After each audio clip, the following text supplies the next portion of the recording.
Adele Gambardella and Chip Massey are two accomplished professionals with diverse backgrounds and a shared mission. Adele, recognized as a prominent figure in the PR world, brings over 20 years of experience serving as a spokesperson for Fortune 100 companies and teaching at prestigious universities. Chip, a former FBI special agent, offers a wealth of experience in high stakes criminal cases and negotiating techniques.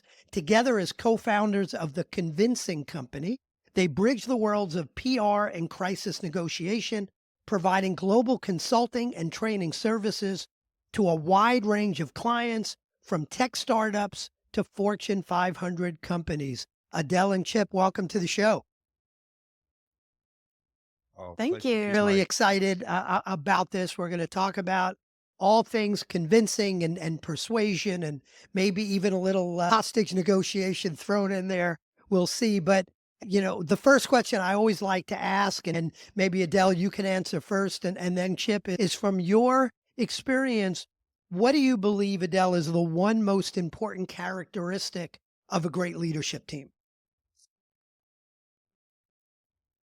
Mitigation.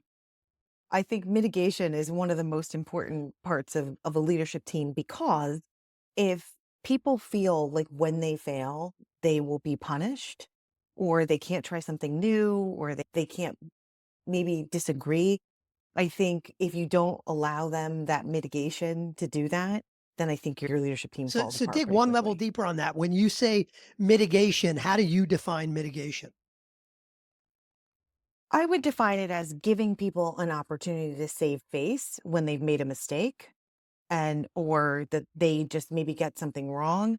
And if people feel like they can't do that at work, they can't have forgiveness, they can't have some level of, hey, I did something wrong. Now I want to correct it. Or I think if you don't have that on a leadership team, people fail, people fall apart, people hide, people do things that aren't going to help them or the team or Beautiful, the beautiful. company. Love that. Chip, same question for you. Right. And it's one of the things that actually Adele pointed out to me. We were going through the idea of what a hostage negotiation team looks like and the various roles that the people have. And what is it like to work a case and how do people on the squad interact? Came to the point where we're discussing it, and it's about being comfortable in your role. And one of the things that the FBI does really well is that it's set up for crisis work. And everyone, when they go, whether it's they're working a case or they're working a terrorist event or whatever, every agent knows their role. Every agent knows what they're supposed to do. And they stay in a lane, but they're also concerned about the wider team. And it's a specialization, I think, that really helps with that, is that everyone knows they're bringing something to the table. And I think for teams, and this is one of the things that we've seen when we work with companies, high functioning teams, as you know, Mike, they have to operate with a sense of it's not just about me. It's not just about, I need to stand out from this group. I've got to prove myself. But the more the leader say, you know, uh, high waters float all boats. And if you are contributing at a capacity that you can contribute at, and you are giving that to the team, respective of your role, and not to diminish other people, but to bring what you have that is also going to build up the team. That's powerful, because I know it's a little bit different. That's actually a lot different in corporate as opposed to law enforcement, because law enforcement mission is all about, yeah, we're going to get the bad guy, we're going to solve this crisis. And in corporate, you do have to stand out. But if you can do it with a semblance of, I'm standing out, but I'm also contributing to the team, that can make all the difference, I Love it. think. So let me dive into a little bit of your background before we get to the heart of the discussion, which is going to be all about, as I said, convincing and influence and negotiation. Is how does a public relations professional and an FBI negotiator, how do you two find each other and get together and think, hey, maybe we could do something together?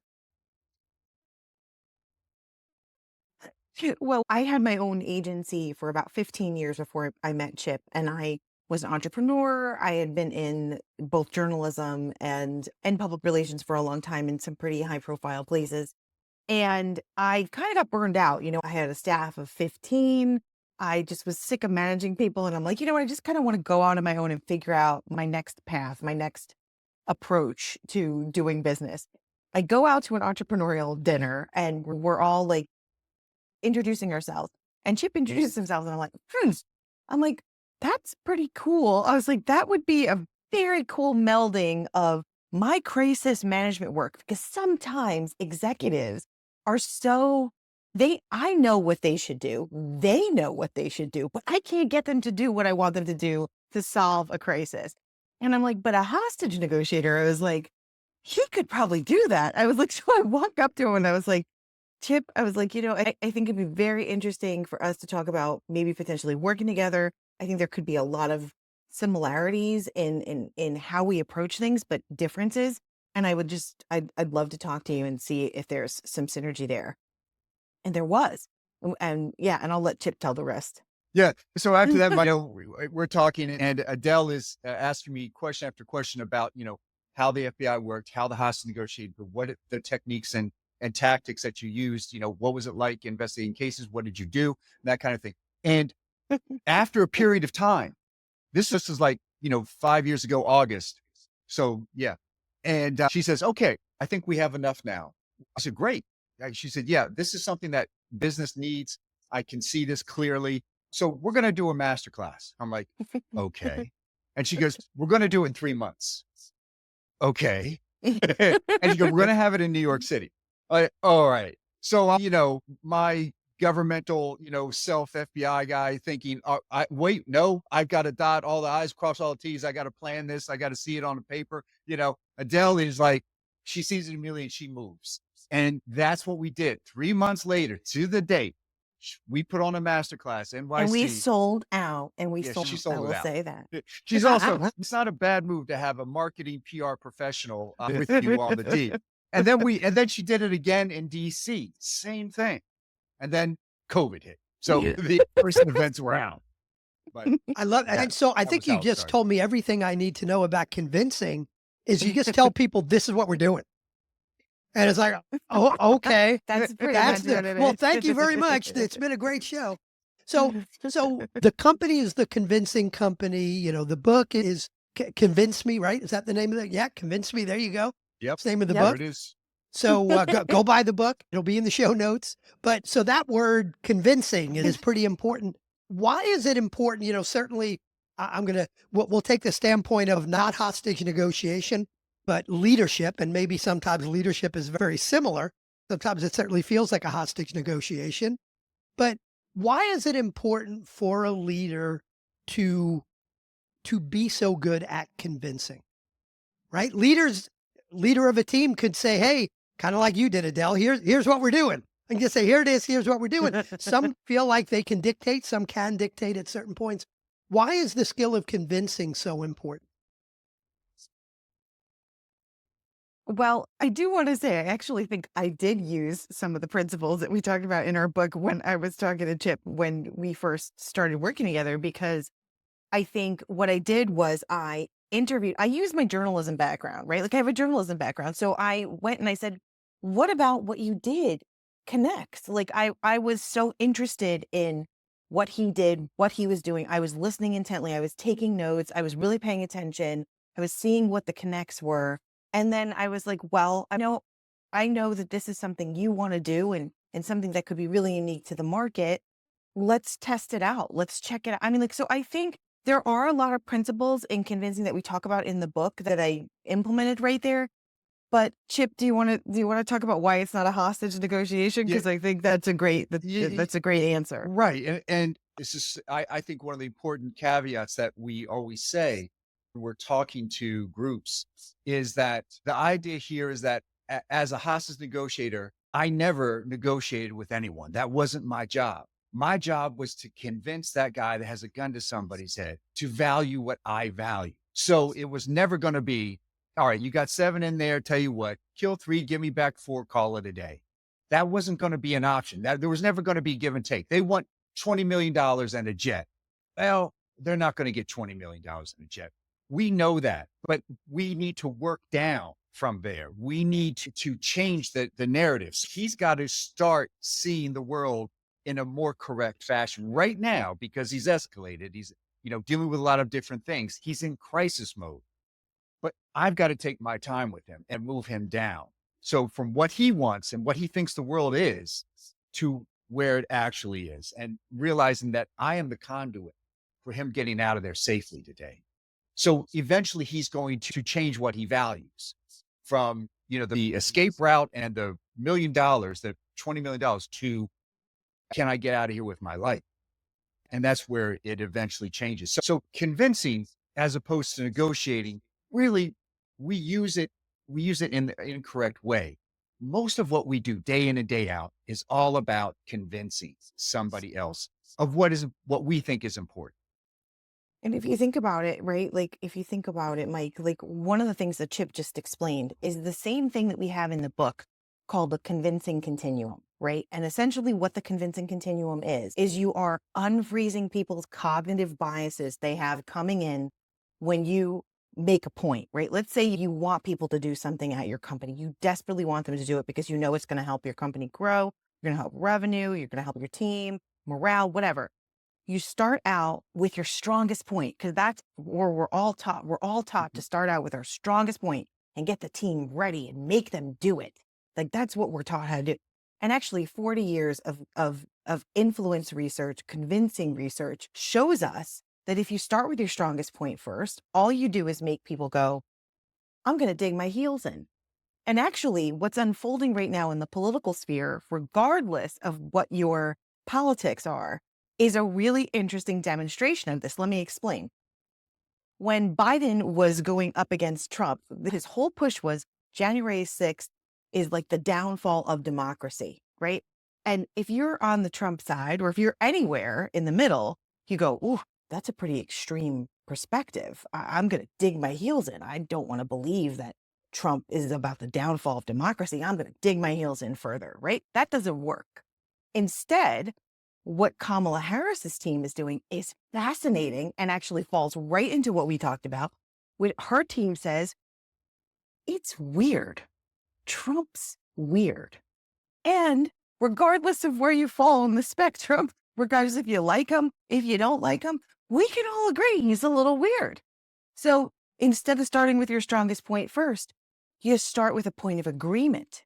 And then you move people down and you go, here's FUD. Here's why you might fear him as president. Here's why you might be uncertain with him as president. Here's why you might doubt him as president.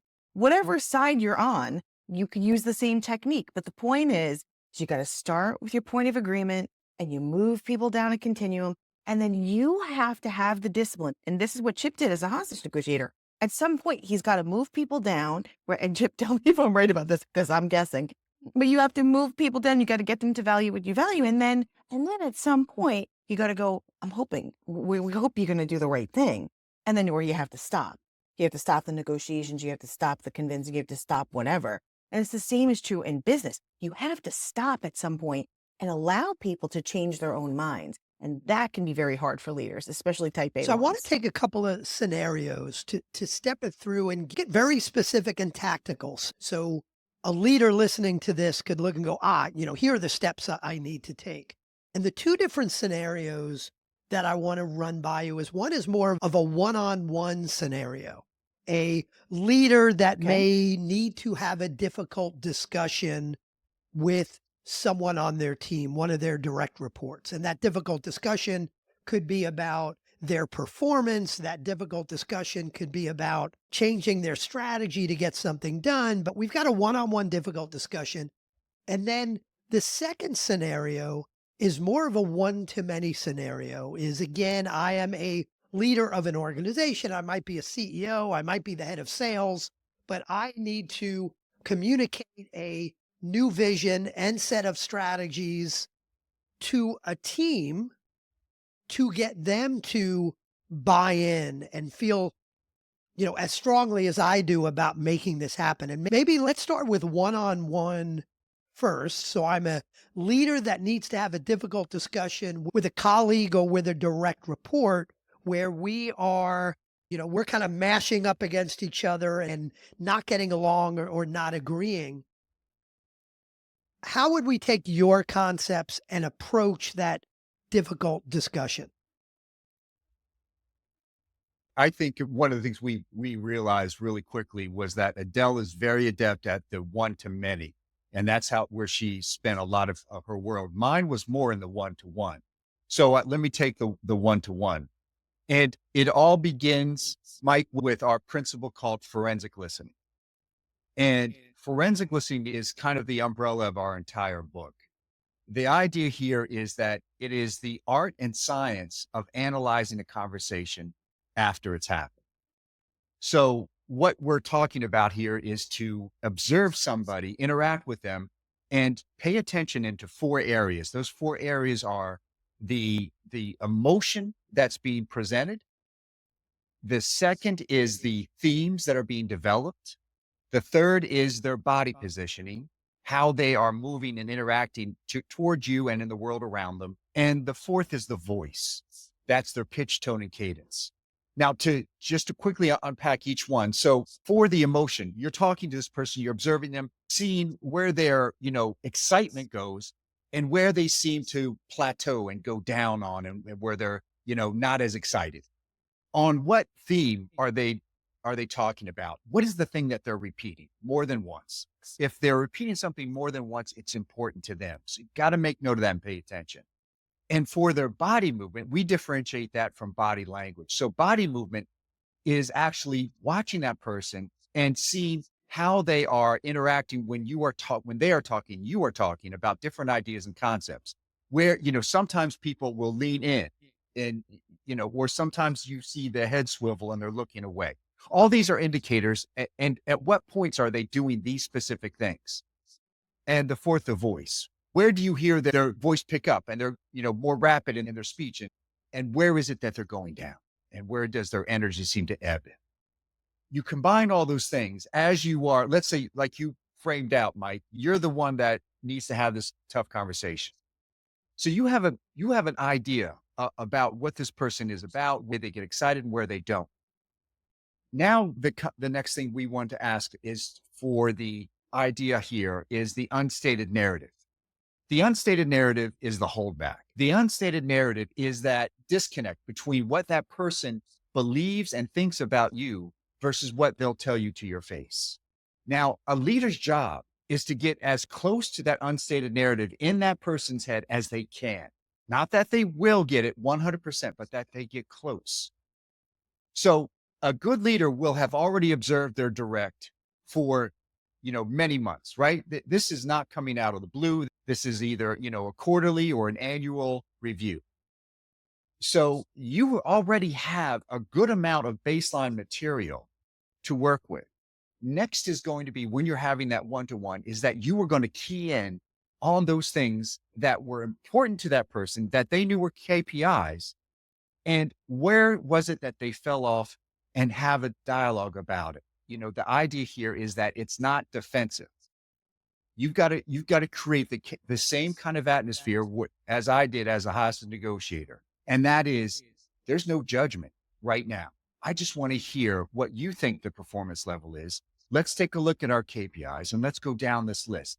Coming from a standpoint of that you understand that person so well that you know where they're going to be pulling back from you, where they're going to feel defensive. What are those things? And then just ease your way into each one. And Chip, let That me person to interrupt for, talk. for a Yeah. second. And I love this. This is so helpful because I've got this process I use with my clients, how to have a difficult conversation. And you're stripping it down to something or getting it down to something much deeper, which is beautiful and helpful to me. When we talk about no judgment and getting to the point where it's not a defensive conversation, is it fair for me to say, and am I thinking about this right, to say that a key way to do that, if I believe that you are not performing at your best, in my heart of hearts, I'm thinking, is he lazy? Does he not care? That might be what I'm thinking. I've got all these thoughts of negative intent on your part that you don't really care anymore. And, maybe you're not passionate about our mission anymore. So I've got all these judgments in my head. How important is it to stay away from defensiveness, to stick to the facts? Last Tuesday, this happened. Fact, not judgment. We've missed this key performance indicator by 20% or more for the last 4 months. So, is that what we mean by staying away from judgment? Really just stick to the facts that almost can't be argued, just the facts, so that we don't get into that defensive conversation. Is that what we're talking about? Oh, that's it. So you are approaching this from a standpoint of, these are not personal attacks on this individual. So we're going to stay away from words like, you seem a bit lazy now. You don't have the edge that you used to. I feel like you're distracted. You've got, something else might be pulling you away from this. I don't know what, whatever that is, right? You stick to the facts and you're still going to listen with empathy. You're still going to want them to, like, hey, explain it all out to me, help me understand, you know, where we are on this. And then you're going to get to the holdbacks. That's when, as long as that person feels comfortable sharing and say, look, I just want to understand. I want to be able to build you up. Obviously, your success is my success. And I want you on all 8 cylinders. So help me understand, where we went south on these things. And then what we can do, my intent is to build in something that's going to make you a success in this. You're going to come back from this and we're going to hit all our targets. And that's what I want to get to. So it's it's not in their face, the yelling, screaming, red face. That's not going to increase performance. It might increase performance for a day, but it's not going to get that person on board, back engaged. Love that. And what advice would you have for a leader that is really frustrated and tough for them to keep that frustration out of their voice, which, even if the words are right, is going to sound like judgment, right? How can a leader go Yeah. into a conversation? I guess I don't want to say without emotion, because we're not talking about being robotic here, right? But without that Right. kind of Right. disempowering emotion, that frustration. What advice do you have so a leader goes in more open-minded, more empathetic without that frustration? And that's a great question, Mike, and this is so important because it is about for them to be in control of their emotions. This is something we work with on a constant basis with executives, is that they are so much of our world is programmed to react to what is in front of us. Bad numbers, quarterly isn't looking good. I got stockholders that are upset. My board of directors is losing their mind. And they've got all these pressures on them. And then they see the people that are working under them and for them, and they don't feel that they're pulling in the same direction or they're not contributing enough and they don't understand the pressures they're under. They got to push all that out. And there's a reason for this. Because if they are focused on their negative, if they're focused on the frustration of the day, of the hour, of the minute, and then they interact with that employee, it's going to blow everything away. So, for example, as a hostage negotiator, I'm dealing with that guy that's got a gun to that person's head. If I'm focused on that gun, I'm out. I can no longer help those people because all I'm thinking about is, oh my God, what if he kills somebody? And I'm talking, what if I say the wrong thing and kills more people? What, right? And I'm only thinking about what's going wrong. And I've lost my focus. My focus shouldn't be on that gun. My focus should be on him. He's my problem. And he's the one with the problems. So I need to so focus in on him that everything else falls away. The gun, the helicopters overhead, the sirens, the walkie talkies. I'm just now focused on him. Why do I do that? Is because it also takes away my stress. It absolutely allows me to just dial in to him. The reason why that's important is because not only does my stress level go down, but I am actually now solving the problem that's before me. I need to get this guy to trust me. I need to get this guy to value what I value.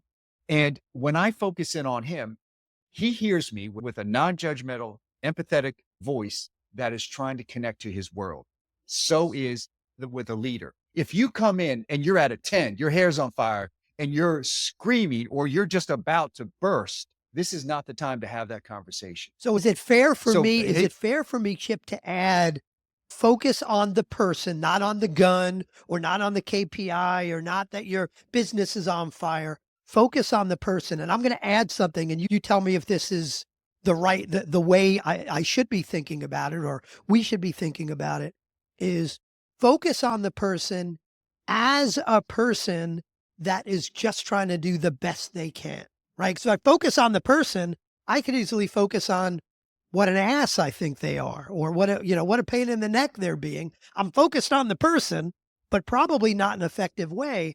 How important is it to truly believe that this is someone who's a human being like I am? They're trying to do the best they can. It doesn't mean we agree. It doesn't mean they're doing the right thing.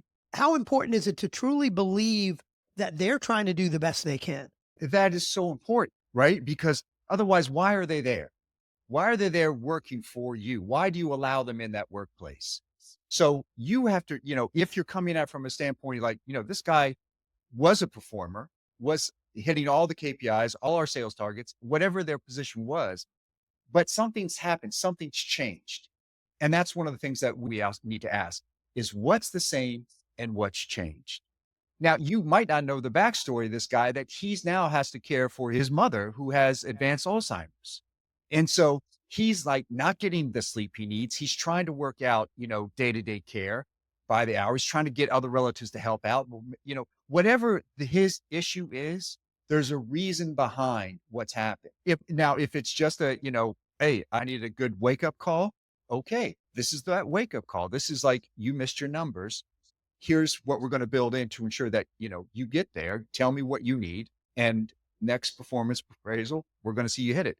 But if it's something else, you've allowed that atmosphere to open that up, right? He's now willing to and feels safe to share with you. Say, look, I'm sorry. My mom. And then you're going to hear about like, okay, all right, let's see what we can do to work What I around love this. about thinking about it that way is if, as a leader, you can put positive intent behind a person. If you say, yeah, I know I've got to look at this person as a human being that's doing the best they can, but I can't because they're screwing up so much. And I think they're doing it on purpose. And I think now, not judging right or wrong, if that's what a leader is thinking, my thought as a coach of leaders and leadership teams is if you cannot think about this other, as hard as you try, you can't think about them as someone who has positive intent, then they don't belong on your team, right? There it If is. things are that far Absolutely. off, then it's not about convincing, it's not about negotiation, it's not about a difficult discussion. It's about making a difficult decision to say, I've got the wrong person on the team if we are that far off from each other. But I also think that there are some leader and management techniques out there that are so dated and ineffective from a influence and convincing standpoint. One just comes out as the sandwich method. Yeah. It's like nobody ever believes anything that comes before the criticism and after. It just doesn't work, right? It just does not work. And so we fall back on these patterns that we're taught. It's like management says, do the sandwich method. That's going to help somebody. No, it's not. Put somebody on a performance review. Those aren't probably going to work because that person feels like, wow, I'm going to be under a microscope for 90 days. And I probably am going to screw up more in those 90 days because they're watching me to wait for me to screw up. And like, that's not going to help somebody perform better. That's not going to help. But what Chip is suggesting and what you're suggesting, Mike, is I'm going to dial into this person. I'm going to understand what their needs. And yeah, I mean, I'm going to use empathy because empathy is super effective. It is. It's effective in getting them to do what you want. If you want to use the sandwich method, that's not going to work. If you want to put them on a performance review, that's probably not going to work either. I think we've all probably worked for micromanaging bosses. That person made me more anxious. Like, it did not work. It did not work. And, I mean, like I've far surpassed that boss in like my professional career, and that's fine. But man, I was under a microscope and it made me screw up more. It did. It did Yeah, I not work agree. for And me. especially, the Oh, idea of we'll put them on a PIP, performance improvement plan. Now, oh, That's Mm. the To worst. me, the reason for doing that is because the lawyer said that's what you have to do. And I I always see. tell Yeah, my exactly. clients, I get the lawyers trying to protect you. They're doing the right thing. The lawyer is not trying to help you grow your business. So sometimes you've got to do what's right for the Right. business. And the problem with a performance improvement plan, although it sounds like the right thing to do, if someone's under pressure for 90 days, you've got to change your behavior. Anybody could fake it for 90 days. And then they go back to who they Yeah, were. you could So make I'm it. with you. Exactly. And also that sandwich method. It just Adele, doesn't yeah, work. I'm It with you on doesn't all work. that. So No, no, no. I will tell you what, like I had a job, like, and this was like in the course of all the jobs I had, I was like, I want to be an editor. That's the worst job for me. First of all, I have ADHD. I'm not good with details. I mean, like I can be good with details when I'm hyper focused and when I like something, but like to put me in charge of details is probably the worst job you could ever give me. Right? I had a certificate in it. I'm good at it. I just can't do it for prolonged periods. But I had that job. I was a magazine editor for like a year and I worked for this woman. And man, she hated my guts because sometimes I would turn something and like, I caught all of the typo. Look at how awesome I am. And then other times you'd be like, I don't know. I didn't know that word was misspelled. And she would hate my guts and give me like this like red bleeding paper. And I actually for a year, I was like, I am terrible at everything. I am bad at everything because she made me feel that I'm just in the wrong job. And I'm like that I came to that conclusion. I'm like, I am in the wrong job. And so sometimes like leaders should feel okay about the fact that they're gonna let somebody off the hook to find something better, more yeah, suitable for them. It was I uncomfortable, always you tell know? leaders, Yeah. and I've got a slide that I use when I'm up on stage that very purposefully has people disagree with me. And then I click and they agree with me. And the slide starts off, it says, everyone has the ability to be a superstar performer. And everybody's like, oh, who is this guy with this pie in the sky crap? And I know that's what they're thinking. And then it says everyone has the ability to be a superstar performer, dot, dot, dot. And then I wait for the groan. And then I click and it says somewhere. Everybody has the ability to be a superstar Right. performer somewhere. It may not be in your company, it may not be on your team, and you're actually better off saying goodbye and firing them to let them Yes. go be a high performer somewhere else. But that all being said, Adele, I want to switch over to the one to many. So let's talk about the scenario of a leader who has got to convince their organization of a change in vision, a change in strategy. In order to do this, we're all going to have to work harder and level up our skills, something that may not be so easy for people to hear, but it's important for the company. How should we be thinking of that type of convincing? Yeah. So, I could probably talk to you about that for an hour because I have about 20 years of experience doing that. But I want to focus on one area that I think is like the easiest thing to apply and implement for leaders who are listening, which is think about the group you are convincing and what type of convincer you are and what type of convincing that group may need. So let me say this. So if let's say it's sales directors. You've got one sales director who is all about the numbers, all about the facts, all about the data. I dialed 100 people. Maybe the offer isn't working because the data shows me this isn't working. Okay, well, that person is likely to be more convinced to change their approach with a fact-based argument. Now, if you have a sales leader who is more emotional, and when you say, hey, you didn't meet your quota, hey, this isn't working, whatever strategy we're doing, it's not working, it just isn't working. And they come back to you with 6 stories about why it isn't working, about how they feel about why it isn't working, they're more of an emotional person and they could be more convinced with emotions. So just making this one tweak to say, how do I convince people? Do I go into every argument like I want to be convinced? So like, for instance, I'm the type of person who would be more moved with a heart-based emotional argument than a fact-based argument. Sure, I want facts. I want them to be in there. I do, but it's not where I want. If you lead with that, you're going to lose me.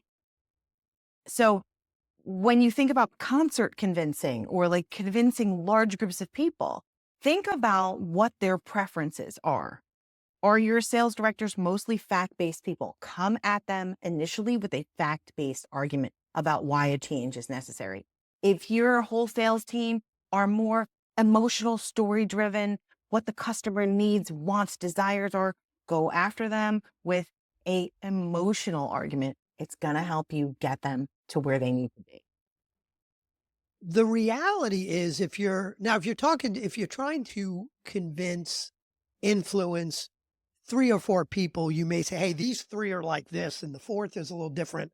So I'm gonna talk I'm gonna flex my style," and maybe it gets back to disc profiles and, I'm a high D. I'm gonna flex my style. These folks are all high Cs, so I've got to give them a lot of the facts and not stay high level, which is what I would want. But if I've got a leader that is doing a quarterly town hall and they've got their 75 or their 750 employees that are hearing this and reacting to it, and I've got all different types of communication styles and motivational styles and learning styles. I've got all these different types in the audience. How do I need to have language in what I'm talking about that somehow gets to all of those folks? Do I try to figure out who the majority of folks are and just talk to them? How do I deal with that? I think you do. You figure out what the majority is, because if you're talking to a whole group of engineers, they're likely going to be more fact-based, statistic-based people. If you're talking to researchers, fact-based, statistic people. If you're talking to medical professionals, maybe that's a mix of both.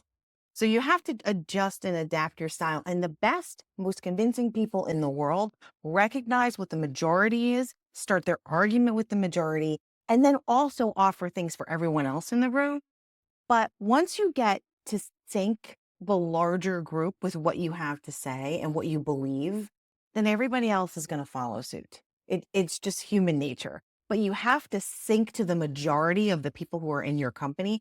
And you can figure out based on what you're talking about, what their convincing style is. And it's not about disc profiling. It's more just about observing people in such a way that you understand what's going to work. And is there a combination of if it is something, big enough, like a change in vision, a change in strategy that's going to impact the company, is there a combination of both one to many and one to one where I do my one to many, but then I know I've got to go talk to these individuals, maybe especially the folks who are a little different than the many. So they may have heard it differently than 75% of the other folks. So is it always a combination of one to many and one to one, or is it just about trying to do the best you can with the one to many? It's not really trying to do the best you can with the one to many. It's about knowing your people. And I think so many leaders do not take the time to do it. They just don't. Like, I can walk into a company, Chip and I can walk into a company a lot of the times, and we're dealing with a crisis situation, right? Everybody's hair's on fire. The leader's like, everyone believes this. And Chip and I walk in and we talk to 5 people and we parachute in as crisis experts. And we say, no, everybody believes Y, not X. What you thought everybody believes is not true. It's your own perception or veil that's over it that makes you think they think this. And because we have an outside point of view, we can pick that up because we're listening at a deeper level. We're connecting on a deeper level. People are able to talk to us on a deeper level because we're coming in from the outside, solving the problem. And so I just don't think leaders really listen and pay attention enough, look at the patterns that probably repeat themselves and are very obvious. I mean, nobody does, no company is this, really unusual set of patterns. Normally, there are the same repeated patterns that exist. And we can pick up on that and we can address people's needs and communication based on You those said something patterns. important there because you both have parachuted in from the outside. They feel like they could say things to you that maybe they haven't told the leaders. How could we as leaders help our people? I know it gets back to the forensic listening and the unstated narrative, but how can we as leaders help our people feel like they can be more honest and open with us? Because if they're telling us what we want to hear, then that's going to that's going to really handicap our ability to convince them if we don't know what they're truly thinking and feeling. I think one of the things that we've seen be successful and it makes sense objectively is that when a leader lifts up somebody or a circumstance where that thing that they want to pull out, we call this targeted validation. And that is you like say, like just like you're saying, Mike, you want your people to be more forthcoming. You want them to be able to share on a very visceral level about what they truly believe is going on or what the problem is. Then what you do is that you point out a team, an individual that did just that. And you highlight it. You send, put it out on an email blast, or you, in the next standing meeting, you highlight and say, hey, everybody, I just want you to know that Janice, it took a lot of guts for her because I don't think I was creating the right kind of atmosphere. But she came into me and she said, boss, I just want you to know that I know you think that it's this, like Adele said, you think it's X, it's actually Y. And here are my reasons for it. And the good boss, the strong boss, the one that really wants to affect this kind of change says, that's it. Thank you. Then at the next meeting, say, this is what Janice did. This is what she told me. I agree. I've had my blinders on here. I just want, this is what we need more of. Lift that up, encourage that. That is what's going to start it. Love that. And it's similar to something I coach my clients to do when they're having monthly town halls or quarterly town halls, and they ask for questions and they hear crickets because everybody's afraid to ask the question. So what I have them do is to get some folks to ask questions in the audience, not easy softball questions, but ask some folks that you trust to ask the tough questions. If people are worried about, hey, are we not going to get bonuses again this year? Or if a layoff happened and people will say, hey, are the layoffs done? We want to know if we're next. Like, people may be afraid to ask that question, but if you take someone you trust and say, hey, if you're comfortable, I would love for you to ask this question. That what I've seen in my clients is when they're proactive about making sure those kinds of questions are asked and they react to it in the right way, then the next time folks are going to feel like they could be open and honest and ask those difficult questions. So again, it's kind of modeling it so the rest of the organization feels more comfortable being honest. Yeah, the term I've always heard is if you dread it, you'll get it. And it's true. And if you don't have a good answer for it, you're also in trouble. So yeah, I mean, I think a lot of leaders just don't want to hear the bad news. They don't. They kind of want everything to be going well. And the bad news is where the solutions are. Absolutely. So as we start to wrap this up, talk to me a little bit about the types of clients you work with and very specifically the types of work you do. Is it all crisis negotiation, parachuting in to solve some problem? Is it more, hey, we're going to help your sales force do a better job of convincing your prospective clients? Like, what are the types of companies and what are the types of situations where you get involved? So it's really interesting that you say that. We do a lot of crisis communications work, where is like there's a big issue. We don't know how to solve it. We need trusted advisors to come in, help us, make us look good, solve the problem for us quickly, address it, give us a solution to move forward and move everyone else forward. We certainly get a lot of those and have been doing that's a specialty. And we really do have unique experience to do that well. I can do the one to many, Chip can do the one to one. And it's really like this incredible skill set that we have. But we also do training, immersive training. And when we do immersive training, that can be anything from keynote to a one-day training in an office, where we come in and we help people think through high pressure situations, understand how they're going to react, how they're going to react under pressure, and give them skill sets so they can thrive in those situations.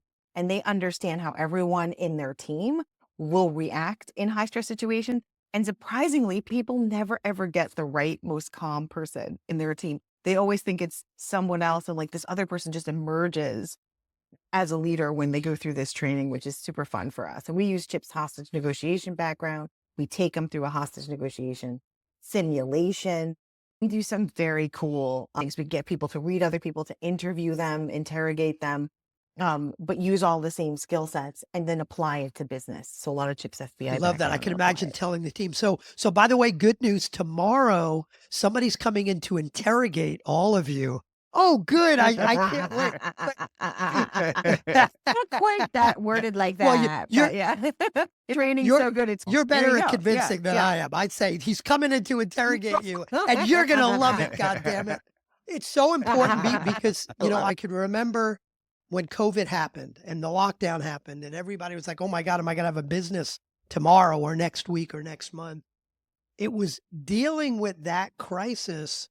The leaders that I worked with who dealt with that crisis in a productive way, those companies, the culture and the company was stronger during and well, not necessarily revenue from the business. Some really took a hit for a while, but the company, the culture of the company was stronger when folks dealt with that crisis in a productive, empathy driven way.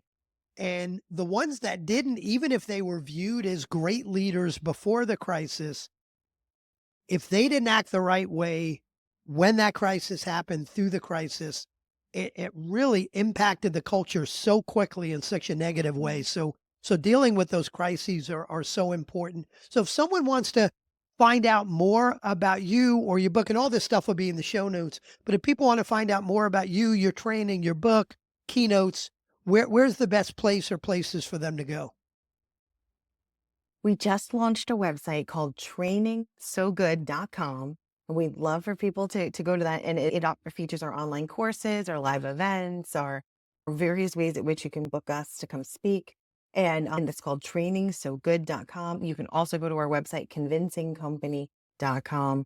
And both of those places will get you what you need. And we're in the media a lot. So we get to do podcasts like yours, Mike. And we are featured in Fast Company and Fortune and Forbes. And so a lot of these ideas are being distilled for the business world, and we're super excited Beautiful. about it. And don't wait. I'm going to mark it for you right here. Don't wait until you're in a crisis, because by then it might be too late, right?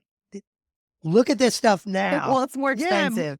It's more yeah. expensive. It's not too late, So but so it's maybe it's good for Adele and Chip's margins if you wait for a crisis. They charge you more, but not good for you. So hey, this was great. Thank you so much. I always say, if you want a great company, you need a great leadership team. Adele, Chip, thanks for helping us get there today. Thank Oh, you. our pleasure.